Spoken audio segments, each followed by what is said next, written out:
সমাধান হয়েই গেছে। আমি কয়েকটি কথা বলার জন্য শুধুমাত্র আপনাদের সামনে দাঁড়ালাম। আল্লাহ পাক এই সূরা নিসা আয়াত নম্বর 59 মধ্যে কি নির্দেশ দিলেন? আল্লাহ পাক বললেন, তোমরা আল্লাহর হুকুম মান্য করো, রসুলের হুকুম মান্য করো, আর তোমাদের মধ্যে যারা জ্ঞানী, জ্ঞানী বলতে কাদের বোঝানো হয়েছে? তো এই আয়াতের ব্যাখ্যায় ইমাম রাজি রাহমাতুল্লাহ তাআলা আলাইহি বললেন যে ওয়াল মুরাদু মিন উলিল আমরি আল উলামা, এখানে উলামায়ে কেরামকে বোঝানো হয়েছে। বলেন সুবহানাল্লাহ। আল্লাহর হুকুম তোমরা মানো, রসুলের হুকুম মানো, আর উলামায়ে কেরামের হুকুম মানো।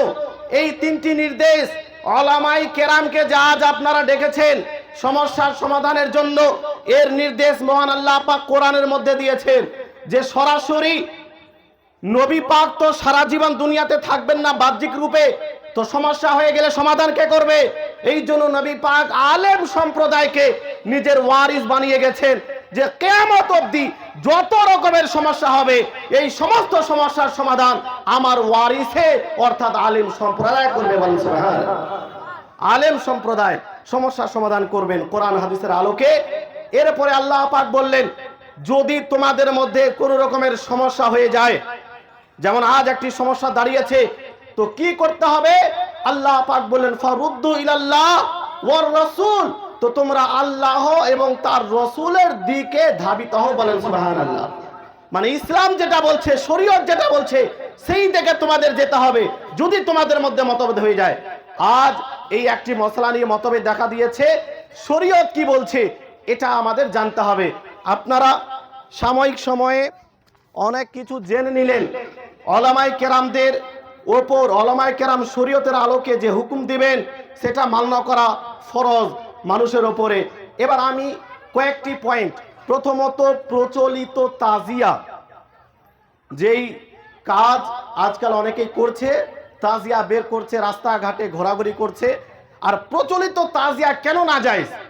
এর মূল কারণ হলো প্রচলিত তাজিয়াকে মানুষ ইমাম হুসেনের আসল রোজা মনে করে, সেই তাজিয়ার কাছে গিয়ে সালাম দেয়, দেখি দেয় না? তাজিয়ার কাছে গিয়ে সালাম দেয়, আসসালামু আলাইকুম রাহমাতুল্লাহ। তাজিয়া আবার কোন জিনিস?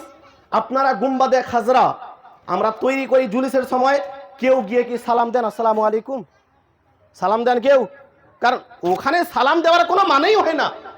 কিন্তু আজকাল প্রচলিত তাজিয়া, তাজিয়ার কাছে গিয়ে মানুষ আপনার কি বলে সালাম করে, তাজিয়ার কাছে গিয়ে মান্নাত করে যে আমার অমুক কাজ হয়ে গেলে আমি অমুক কাজ করব। তাজিয়ার কাছে গিয়ে সাজদা করে, শত শত ভিডিও ইউটিউবের মধ্যে আপলোড করে দেওয়া হয়েছে। তাজিয়ার কাছে গিয়ে মান্নাত করে, সালাম করে, পরিশেষে কি করে? যেমন আজকাল হিন্দুরা, অমুসলিমরা ওই বিভিন্ন রকমের মূর্তি তৈরি করে দুর্গা পূজার সময়, বিভিন্ন পূজার সময় মূর্তি তৈরি করে পরিশেষে গিয়ে নদীতে, পুকুরে ফেলে দেয়। আর শত শত ভিডিও এমন আছে যে প্রচলিত তাজিয়া তৈরি করার পরে মানুষ চারদিকে নিয়ে ঘোরাফেরা করার পরে ওই রকম গিয়ে পুকুরে ইত্যাদি ফেলে দিয়ে ধ্বংস করে চলে আসে। এই জন্য প্রচলিত তাজিয়া সম্পর্কে আপনার কি বলে আহলে সুন্নাত ও জামাতের উলামায়ে কেরাম ঐক্যমত পোষণ করেছেন যে এটা সর্বসম্মতিক্রমে হারাম, সর্বসম্মতিক্রমে নাজায়েজ। এই প্রসঙ্গে কয়েকটি আমাদের প্রসিদ্ধ দরবার এই অখণ্ড ভারতে, যেই দরবারগুলোকে আমরা দলিল হিসাবে মনে করি, সেই কয়েকটি দরবার যেমন মারেরা শরীফ, বিশাল বড় দরবার আমাদের, একটি খানকা আহলে সুন্নাতের, একটি কেচোদা শরীফ, একটি বেরিলে শরীফ, আরো অসংখ্য আমাদের ফসিহা কালিমিয়া, আরো অন্যান্য দরবার আমাদের আছে। এই বিশেষ করে তিনটি দরবার থেকে সুস্পষ্টভাবে প্রচলিত তাজিয়া সম্পর্কে নাজায়েজ ও হারামের ফতোয়া দেওয়া হয়েছে। আমি আপনাদের সামনে দলিল রাখছি, যেহেতু রেকর্ড হচ্ছে, অনেকেই শুনবে। অনেকেই মনে করে যে খানকাহের মধ্যে তাজিয়া তৈরি করা হয় মানে তাজিয়া জায়েজ, প্রচলিত তাজিয়া জায়েজ। খানকাতে কি হচ্ছে এটা দেখতে হবে না, ওই খানকার যারা প্রতিষ্ঠাতা, যারা দায়িত্বশীল লোক, তারা নিজের কিতাবের মধ্যে কি লিখে রেখেছে এটা হবে দলিল। নাকি কে কি করছে এটা দলিল হবে না, বরং কিতাবের মধ্যে উলামায়ে কেরাম কি লিখে রেখেছেন সেটাই হবে দলিল। সর্বপ্রথম আপনাদের সামনে হুজুর সিরাজুস সালিকিন নুরুল আরফিন হযরত সৈয়দ শাহ আবুল হুসেন আহমদ নুরি মিয়া রাহমাতুল্লাহ আলাইহি সিরাজুল ফিল ওয়াসায়া ওয়াল মাআরিফ নম্বর 177 এর মধ্যে যে এই পবিত্র মাসে শিয়া ফিরকার বিদআত সমূহ যেমন তাজিয়া বানানো এবং শোক গাথা পাঠ করা থেকে নিষেধ করেছেন। সৈয়দ আলী রাসূল রাহমাতুল্লাহি তাআলা আলাইহি মালেরা শরীফ থেকে শত শত বছর পূর্বে এই তাজিয়া বের করাকে শিয়াদের কাজ বলে ঘোষণা করেছেন। এটা হলো শিয়াদের কাজ। শিয়া একটি বাতিল ফিরকা, এদের সঙ্গে আহলে সুন্নাত ওয়াল জামাতের কোনো সম্পর্ক নেই। এই শিয়ারা তাজিয়া বের করে, সুন্নিয়তের কোনো সম্পর্ক নেই। এই জন্য হুজুর মালেরা শরীফ থেকে সৈয়দ আলী রাসূল এটাকে নাজায়েজ বলেছেন। এরপরে হুজুর সিরাজুল হিন্দ হযরত আল্লামা শাহ আব্দুল আজিজ মুহাদ্দিস দেলভী রাহমাতুল্লাহি তাআলা আলাইহি ফাতাওয়া আজিজিয়া প্রথম খণ্ড পেজ নম্বর ৭৫, যদি আমরা বইগুলো এখানে নিয়ে আসতাম তো এটা ভরে যেত প্রায়। এতগুলো বই কি নিয়ে আসা যাবে? সব নোট করে নিয়ে এসে রেখেছি, এটা আপনাদের দিয়ে দিব। যদি একটি দলিল কেউ ভুল প্রমাণ করে, প্রত্যেকটি দলিলের আপনার পরিবর্তে তাকে ১ লক্ষ টাকা করে আমরা নগদ পুরস্কার দেব। যদি কেউ একটি দলিল যেগুলো এখানের মধ্যে লিখে দেওয়া হয়েছে, কিতাব থেকে আমি এটা নিজে লিখেছি, প্রায় ৩ বছর পূর্বে এটা গোটা পশ্চিমবঙ্গে বাংলা ভাষায় এটা শেয়ার হয়েছে যে প্রচলিত তাজিয়া নাজায়েজ। এখানে আরো আমাদের পশ্চিমবঙ্গের বড় বড় মুফতি আলী কেরামের দস্তখান আছে, সিগনেচার আছে। তো এই শেখের আপনার কি বলে হযরত শাহ আব্দুল আজিজ মুহাদ্দিস দেলভী এই তাজিয়াকে নাজায়েজ বলেছেন। এরপরে ফাতাওয়া আজিজিয়ার মধ্যে আর এক জায়গায় বলেছেন তাজিয়া বানানো যেমন শিয়ারা করে আর এরকমই তাবুত, কবরের আকৃতি, ঝান্ডা, এসবও বিদআত। এই যে নিশান ঝান্ডা নিয়ে যায়, উলামায়ে কেরাম স্পষ্টভাবে বলছেন এটা বিদআত, এটা নাজায়েজ, অবৈধ কাজ। এরপরে কত দলিল আপনাদের সামনে আমি রাখবো। এরপরে হুজুর সাইয়্যিদি সরকার আলা হযরত রাদিয়াল্লাহু তাআলা ফাতাওয়া রাজাবিয়ার মধ্যে বলেছেন ২৪তম খণ্ড পেজ নম্বর ৫০১ এর মধ্যে প্রচলিত তাজিয়া নাজায়েজ ও বিদআত এবং তা বানানো হলো গুনাহ। এটা হলো গুনাহ। এই প্রচলিত তাজিয়া তৈরি করা যাবে না। এরপরে আরো এক জায়গাতে হুজুর আলা হযরত বলেন ২৪তম খণ্ড পেজ নম্বর ৪৯০ এর মধ্যে প্রচলিত তাজিয়া মন্দ ও খারাপ বিদআত, তা বানানো এবং দেখা কোনোটাই জায়েজ নয়। আর সম্মান করা ও বিশ্বাস রাখা কঠিন হারাম এবং জঘন্যতম পর্যায়ের বিদআত। জঘন্যতম পর্যায়ের বিদআত। কোন আলিম আহলে সুন্নাত ওয়াল জামাতের আলিম স্টেজের মধ্যে এসে আর তো আর কিয়ামত অবধি প্রমাণ করতে পারবে না যে প্রচলিত তাজিয়া যায়। কিয়ামত অবধি, আজকের কথা নয়। কারণ আহলে সুন্নাত ওয়াল জামাতের কেরামের উলামায়ে কেরাম ঐক্যমত পোষণ করেছেন কোন মতেই প্রচলিত তাজিয়া জায়েজ নয়, এটা বিদআত। এরপরে আরো একাধিক জায়গাতে দলিল যদি দিতে চাই অনেক সময় লেগে যাবে, সংক্ষেপে কয়েকটি দলিল দিয়ে শেষ করছি। হুজুর মুফতি আযম হিন্দ রাদিয়াল্লাহু তাআলা ফাতাওয়া মুস্তাফিয়া পেজ নম্বর ৫৩৪ এর মধ্যে বলেছেন শরীয়ত বিধান মতে প্রচলিত তাজিয়া বানানো নাজায়েজ। নাজায়েজ এটা।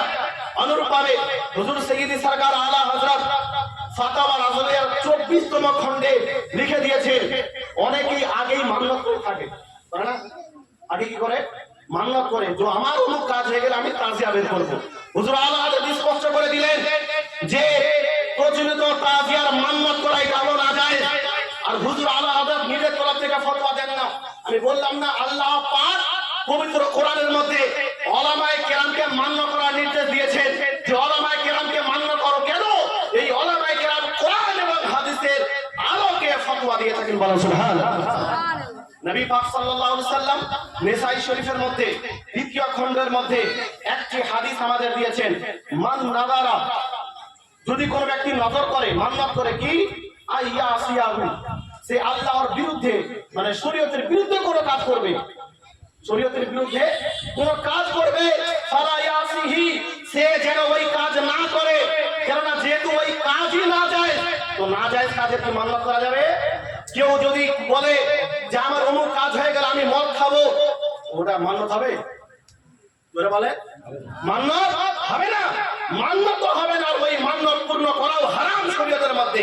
তাজিয়া যেহেতু তৈরি করাই না যায় হারাম, এই জন্য তার মান্নত করা আর সেই মান্নত পূরণ করা এটা শরীয়তের মধ্যে সম্পূর্ণভাবে হারাম। অসংখ্য দলিল আমাদের উলামায়ে কেরাম দিয়েছেন। ফতোয়া বাহরুল উলুম, ফাকিহ মিল্লাত ফায়জুর রাসূল সহ আরো অসংখ্য কিতাবের মধ্যে ঐক্যমত পোষণ করেছেন উলামায়ে কেরাম প্রচলিত তাজিয়া সর্বসম্মতিক্রমে নাজায়েজ ও হারাম। এজন্য এই কথা বলা যে অমুক দরবারে হয় এই জন্য জায়েজ। আমাকে আরেকটি কথা বলা হলো যে কেচোচা শরীফে নাকি তাজিয়া হয় এই জন্য আমরা বানাই, এটাও আপনারা শুনে নেন যে কেচোচা শরীফের যে বুজুর্গানে দিন, যারা বড় বড় মুফতি, যারা বড় বড় আলিমে দিন, তারা কি ফতোয়া দিয়েছে জানতে হবে কি হবে না? ফতোয়া কেচোচা শরীফে যারা বড় বড় পীর সাহেব, বড় বড় মুফতি, তারা কি ফতোয়া দিয়েছে। আজ কিছু লোক বলে যে কেচোচা শরীফ হয় অমুক জায়গাতে হয়, এজন্য আমরা করি। শুনে কেচোচা শরীফের মধ্যে হুজুর সরকারে কালাম হযরত সৈয়দ মুখতার আশরাফ আলাইহির রাহমা উনি বলেছেন আহলে সুন্নাত ওয়াল জামাতের দৃষ্টিতে তাজিয়া বলে যে প্রথা সমূহ বোঝানো হয় সেটা অস্বীকৃত, সেটা স্বীকৃত নয়, এটা হলো নিষেধ। যেমন মুসলমানদের সম্পদ নষ্ট করা, বিলাসের যন্ত্রসমূহ আমোদ প্রমোদ, মিথ্যা বয়ান, ভুল ধারণা আর এই সমস্ত কাজের খারাপ হওয়া ব্যাপারে সুস্পষ্ট দলিল রয়েছে।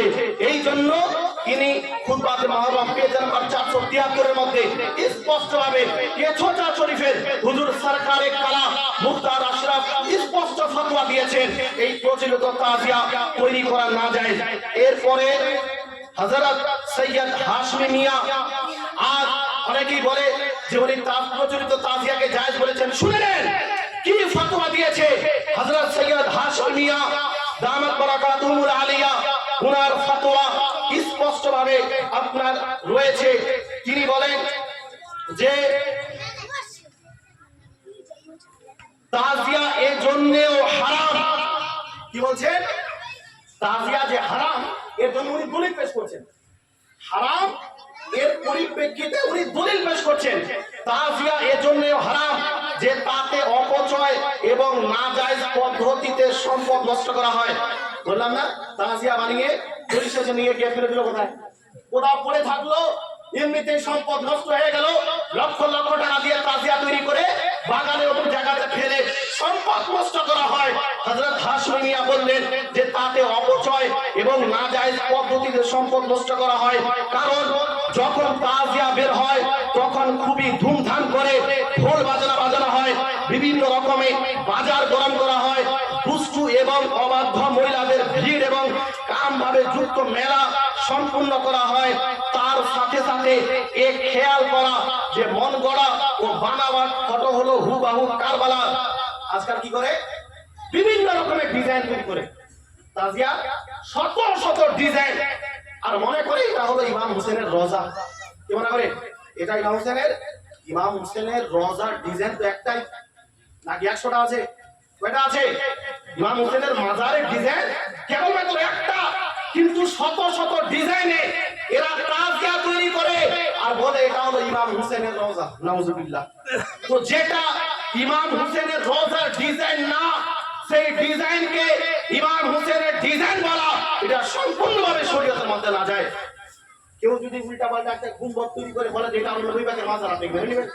হ্যাঁ, এই জন্য উনি বলছেন যে বিভিন্ন রকমের ডিজাইন তৈরি করা হয়, তারপরে কি করা হয়?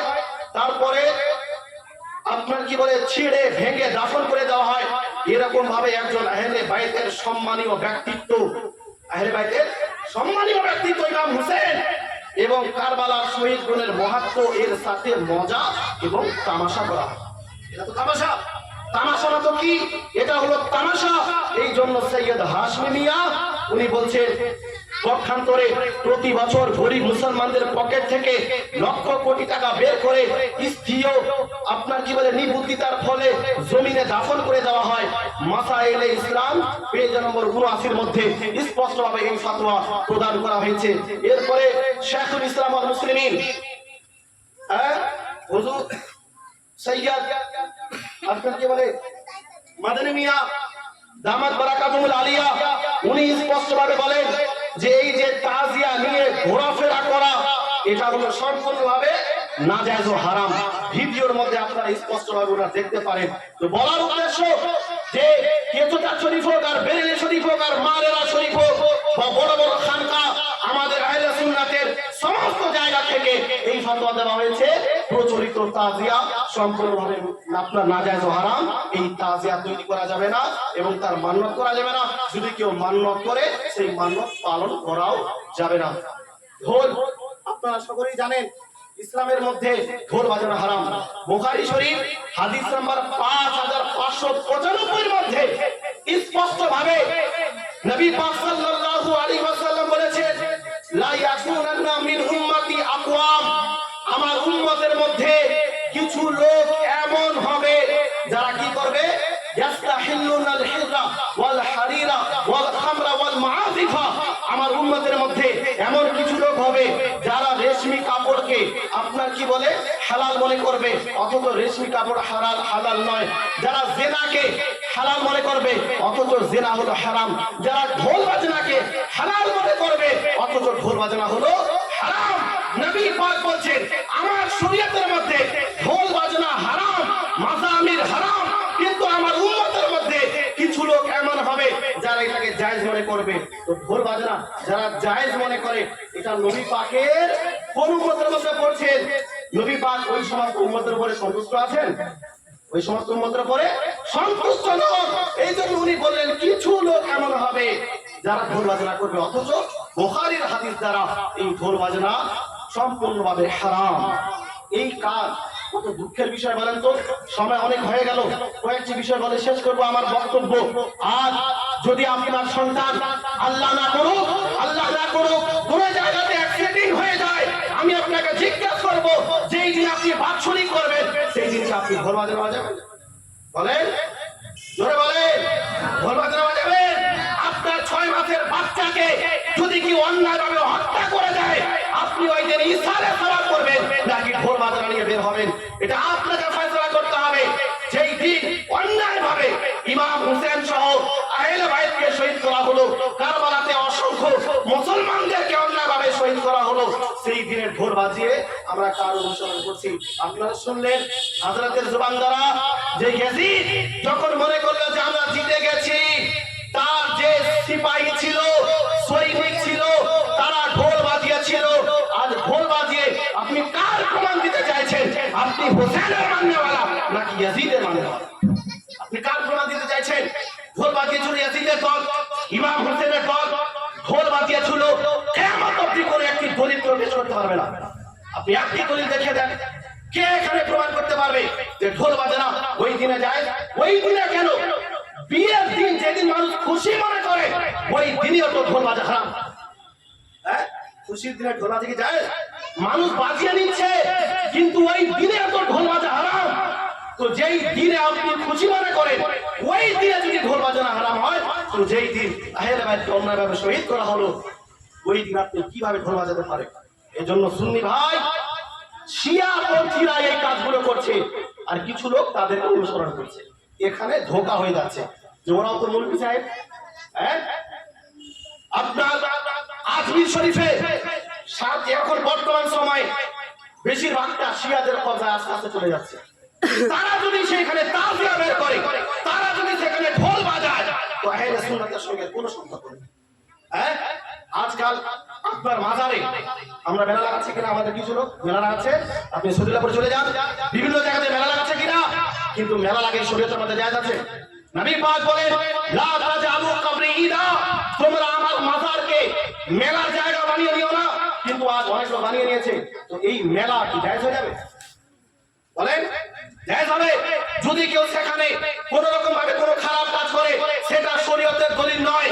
শরীয়তের দলিল হলো কোরআন, শরীয়তের দলিল হলো হাদিস, শরীয়তের দলিল হলো ইজমা, শরীয়তের দলিল হলো কিয়াস। উলামায়ে কেরাম যে সমস্যার সমাধান বের করে দিবেন, সেটা হবে শরীয়তের দলিল। এই জন্য এই রকম প্রচলিত তাজিয়া যদি কোনো মৌলভী সাহেব করে, সেটা শরীয়তের দলিল না। যদি কোনো পীর সাহেব করে, সেটা শরীয়তের দলিল না। কোন পীর যদি সুদ খেয়ে নেয়, তো আপনি কি মুক্তাদি হিসাবে বলতে পারবেন আমাদের ইমাম সাহেব সুদ খেয়ে নিয়েছে? যায়? যদি কোন পীর সাহেব তাজিয়া কোন জায়গাতে বানিয়ে দেয়, তো আপনি দলিল হিসাবে সেটা পেশ করতে পারবেন না। কারণ শরীয়তের দলিল পীর সাহেব নয়, শরীয়তের দলিল হলো কোরআন হাদিস। এজন্য এই কথা আমাদের ব্রেইনে রাখতে হবে, অন্ধভক্ত হলে হবে না। প্রচলিত তাজিয়া সর্বসম্মতিক্রমে নাজায়েজ, এটাই হলো চূড়ান্ত কথা। লাস্ট কথা আমার, এই যে আজকাল ইমাম বাড়া, এটা মহরমের সঙ্গে সম্পর্ক, যেহেতু মহরম সম্পর্কে এজন্য এসেছি কয়েকটা কথা বলে যাই।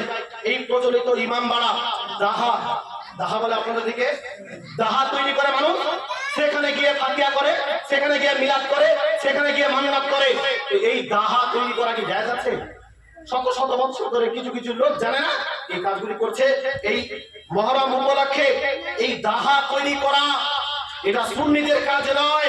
হুজুর আলা হযরত রাদিয়াল্লাহু তাআলা ফাতাওয়া রাযবিয়া 24তম খণ্ডের পেজ নম্বর 497 প্রকাশিত রেজা একাডেমি মুম্বাই, এখানে হুজুর আলা হযরত বলেছেন কারবালা কেন্দ্রিক দাহা ইমাম বাড়া ঘর বানানো হলো বিদআত ও নিষিদ্ধ।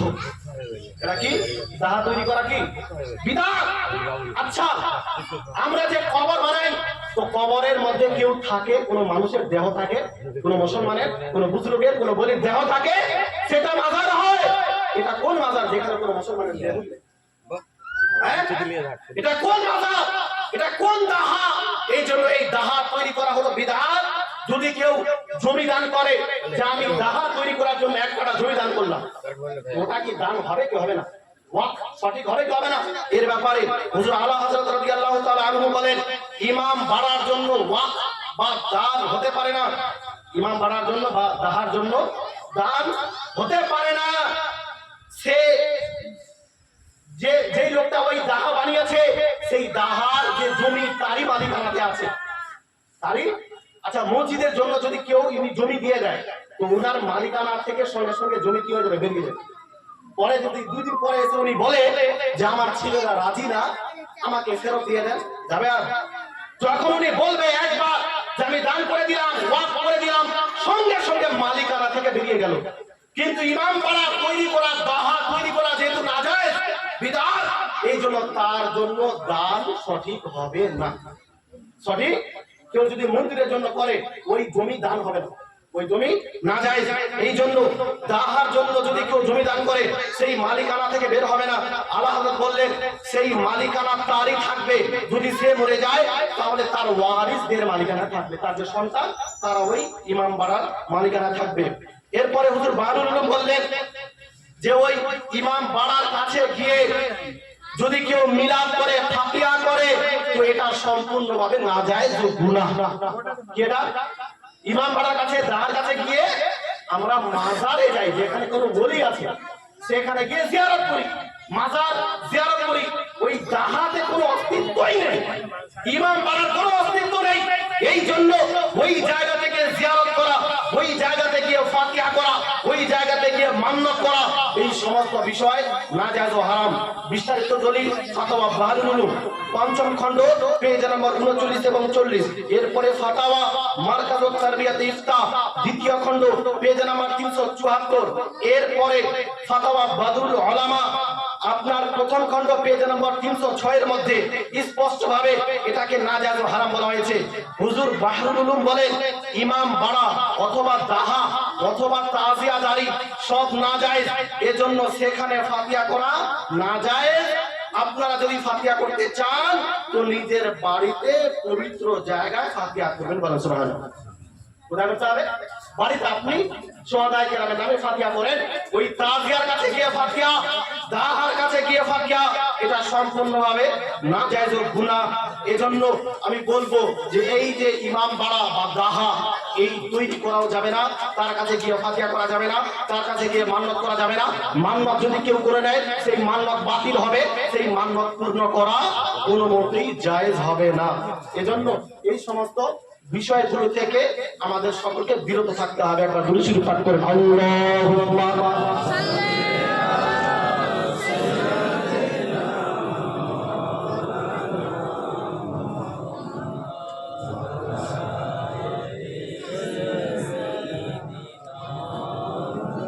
মৌলানা সাহেব, আমার একটা প্রশ্ন হচ্ছে, পরিচালিত তাজিয়া না যায়, কোন ধরনের তাজিয়া আবার যায় সেটাও জানতে চাই।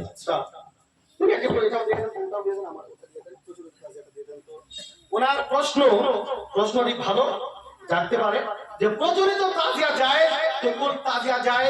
এই যে কিছু ভিডিও আপনারা দেখছেন কিনা, হয়তো কোন পীর সাহেব করলো, তো এই তাজিয়া আসলে যেটা আগে কিছু ওলামায়ে কেরাম এটাকে অনুমতি দিয়েছিলেন। কি ওটা তাজিয়া?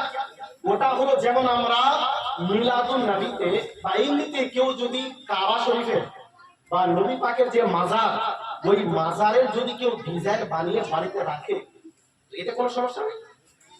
যেমন আমরা বানাই না ডিজাইন, যেমন মক্কা মদিনার ডিজাইন পাওয়া যায় মার্কেটে, বা আপনি নিজেই বাস ইটা দিয়ে বাড়িতে তৈরি করলেন, সেটা আপনি বাড়িতে এমনি নকশা ডিজাইন হিসেবে রাখতে পারেন।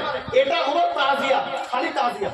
হ্যাঁ, এটা আগে আপনার কি বলে বাড়িতে মানুষ রাখতো, এটার ব্যাপারে ওলামায়ে কেরাম অনুমতি দিয়েছিলেন যে এটাতে কোনো সমস্যা নাই।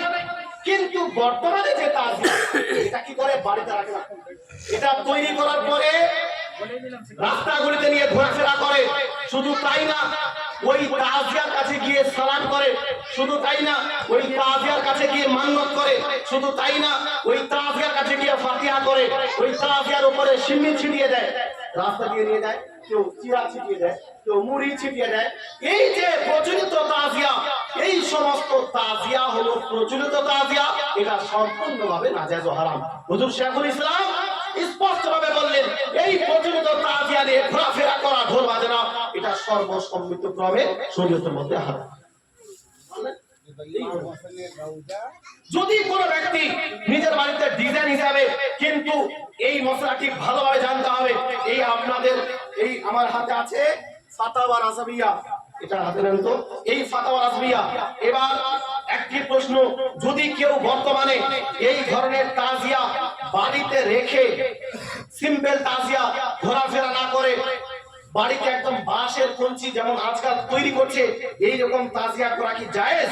যদি কেউ এটা প্রশ্ন করে, তো হুজুর আলা হযরত রাদিয়াল্লাহু তাআলা এর উত্তর ফাতাওয়া রাজাবিয়ার মধ্যে স্পষ্টভাবে দিয়ে দিয়েছেন।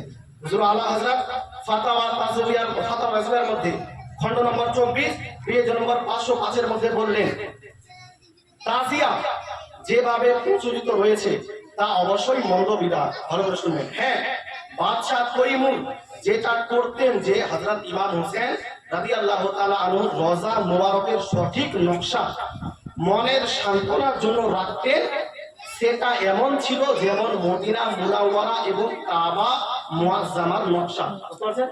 হ্যাঁ, এরপরে বলছেন হুজুর আলা হযরত, তখন এতটা করতে কোনো অসুবিধা ছিল না। কিন্তু পরে শুনেন, কিন্তু এখন শিয়াদের সাথে সাদৃশ্যের জন্য তার অনুমতি নেই। এবং তার সঙ্গে সাদৃশ্য হচ্ছে শিয়া সম্প্রদায়ের সঙ্গে সাদৃশ্য। শিয়া সম্প্রদায় এখন এই ধরনের তাজিয়া বের করছে।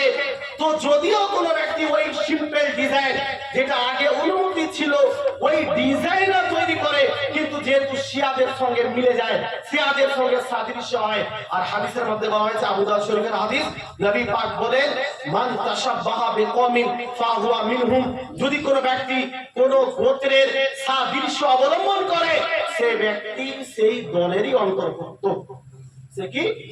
সেই দলেরই অন্তর্ভুক্ত। এই জন্য এটা সাদৃশ্য বর্তমানে শিয়াদের সঙ্গে। এই জন্য বর্তমানে যদি কেউ সিম্পল তাজিয়া তৈরি করতে চায়, এরও অনুমতি নেই। এটা থেকেও হুজুর আলা হযরত বাঁচার নির্দেশ দিয়েছে। দলিল দেখে নিন, ফাতাওয়া রাজবিয়া 24 নম্বর খণ্ড পেজ নম্বর 505। এই জন্য এই প্রচলিত তাজিয়া তো হারাম, সিম্পল তাজিয়া থেকেও বেঁচে থাকার নির্দেশ দিয়েছেন উলামায়ে কেরাম। আর বাদুর শরীফ পাঠ করুন,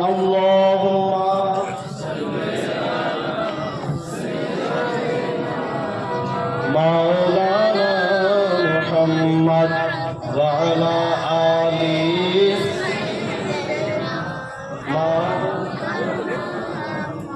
সাল্লাল্লাহু তাআলা আলাইহি ওয়াসাল্লাম। তো বর্তমান সময়ে আপনারা স্পষ্ট হয়ে গেলেন আমাদের আগত উলামায়ে কেরামের দলিল দ্বারা, বক্তব্য দ্বারা, যে তাজিয়া এটা হলো নাজায়েজ ও হারাম। এই তাজিয়া তৈরি করা যাবে না, মিছিল বের করা যাবে না, মান্নাত করা যাবে না, ঘোরাফেরা করা যাবে না, দ্বিতীয় ঢোল বাজানা, এটা বুখারী শরীফের এবং কোরআনের তাফসীর দ্বারা হারাম। কোনো মতেই ঢোলের কোনো অস্তিত্ব শরীয়তের মধ্যে নেই। এটা ঢোল টোটালি হারাম। এজন্য ওই সময় ঢোল বাজানা করা আরো এটা বিশাল বড় বেয়াদবি। হ্যাঁ, ওই সময় তো বিশাল বড় বেয়াদবি। ঢোল বাজানা করা হারাম। আপনার ছেলেকে যদি কেউ অ্যাক্সিডেন্ট করে দেয়, আমি বা কোনো লোক যদি কেউ ওই সময় ঢোল বাজায়, লাফ দিয়ে আপনি আগে তাকে বের করবেন, বাড়ি থেকে বের করবেন না। বাস্তব কথা বলছি, আপনি লাফ দিয়ে ধাক্কা দিয়ে তাকে বাড়ি থেকে বের করবেন। যে আমার ছেলেকে কেউ হত্যা করে দিয়েছে, তুমি এসে আমার বাড়িতে ঢোল বাজাচ্ছ, কেউ সহ্য করবে না। তো ওই দিন, যেই দিন কারবালাতে আহলে বাইতকে শহীদ করা হলো, কেমন করে আমরা সুন্নিরা ঢোল বাজাতে পারি? কেমন করে ঢোল বাজাতে পারি? এটা বিবেকে সমস্ত কাজ থেকে আমাদেরকে সবাইকে বেঁচে থাকতে হবে। মহরমের দিনে ফাতিয়া করেন, জালসা জুলুস করেন, জালসা করেন, ফাতিয়া করেন, দান খায়রাত করেন, রাস্তাঘাটে মানুষকে শরবত পান করান, পানি পান করান, এগুলো নিঃসন্দেহে জায়েজ। বৈধ অবৈধ কাজের দিকে কোনোভাবে কেউ যাবেন না। আল্লাহ পাক আমাদের সকলকে সঠিক পথের উপরে, আহলে সুন্নাত ওয়াল জামাতের উপরে চলার তৌফিক দান করেন। ওয়া আখিরু দাওয়ানা আলহামদুলিল্লাহি রাব্বিল আলামিন। আসসালামু আলাইকুম ওয়া রাহমাতুল্লাহ। একটি বিষয় আমি বলে দিই, এই যে ওনার ছেলে নাকি ওটা হবে, নবী পাক হাদিসের মধ্যে বলেন, মান রাআ মিনকুম মুনকারা, তোমাদের মধ্যে যদি কেউ খারাপ কাজ দেখে তাহলে ফালিয়ুগাইয়ির বিয়াদি, সে যেন নিজের হাত দ্বারা ওটাকে শেষ করে দেয়। যদি ফাইলাম ইয়াস্তাতি, হাত দিয়ে যদি নিষেধ করার শক্তি না থাকে, তবে লিসানি, কমপক্ষে জবান দিয়ে যেন নিষেধ করে। আপনি হাত দিয়ে পারছেন না, জবান দিয়ে নিষেধ করেন। জবান দিয়ে যদি না পারে, তবে কালবি, অন্তর থেকে সেটাকে আপনি খারাপ মনে করেন যে এই কাজটা খারাপ করছে, আমার হাতের শক্তি নাই, নিষেধ করতে পারবো না, জবান দিয়ে বলতে পারবো না, কিন্তু অন্তত আপনার, আপনি অন্তর থেকে খারাপ মনে করবেন। আমাদের উলামায়ে কেরামের দায়িত্ব হলো জবান দ্বারা নিষেধ করা। ওনার ছেলে যে আসলেন, তো চুল উনার হলো মহিলাদের মতো, সেটা আমাদের উলামায়ে কেরামের দায়িত্ব। নবী আলাইহিস সালাম আবু দাউদ শরীফের মধ্যে বলেছেন, ছেলেরা যদি মহিলাদের সঙ্গে সাদৃশ্য অবলম্বন করে বা মহিলারা ছেলেদের সঙ্গে সাদৃশ্য অবলম্বন করে, এটা হলো শরীয়তের মধ্যে সম্পূর্ণভাবে নাজায়েজ ও হারাম। কাঁধের নিচে কাঁধ অবধি জুলফু, যেটা নবী পাকের সুন্নাত, কিন্তু এর থেকে নিচে চুল রাখা, এটা হলো শরীয়তের মধ্যে নাজায়েজ ও গুনাহ। এটা কি শরীয়তের মধ্যে নাজায়েজ ও গুনাহ। এই জন্য এই রকম এত বড় বড় চুল রাখা, মহিলাদের সাদৃশ্য, মহিলাদের মতো কাজ, এজন্য শরীয়তের মধ্যে এটা নাজায়েজ। উলামায়ে কেরাম স্পষ্টভাবে সমস্ত ফতোয়ার কিতাবের মধ্যে নাজায়েজ ফতোয়া দিয়েছেন। এজন্য আমি ওই বড় ভাইয়ের কাছে আবেদন করব যে যেহেতু এই কাজটা নাজায়েজ, মহিলাদের সঙ্গে সাদৃশ্য হয়, শরীয়তের মধ্যে নিষেধ করা হয়েছে, নবী পাক হাদিসের মধ্যে নিষেধ করেছেন, এই জন্য এই রকম চুল আপনি দয়া করে রাখবেন না, কেটে দিবেন। আশা করি আপনি এই কথার উপরে আমল করবেন। আল্লাহ পাক আপনাকে ভালো রাখুক, সুস্থ রাখুক এবং শরীয়তের উপরে চলার তৌফিক দান করুক। সবাই বলেন আল্লাহুম্মা আমিন। এই থেকে বক্তব্য শেষ করলাম। আসসালামু আলাইকুম।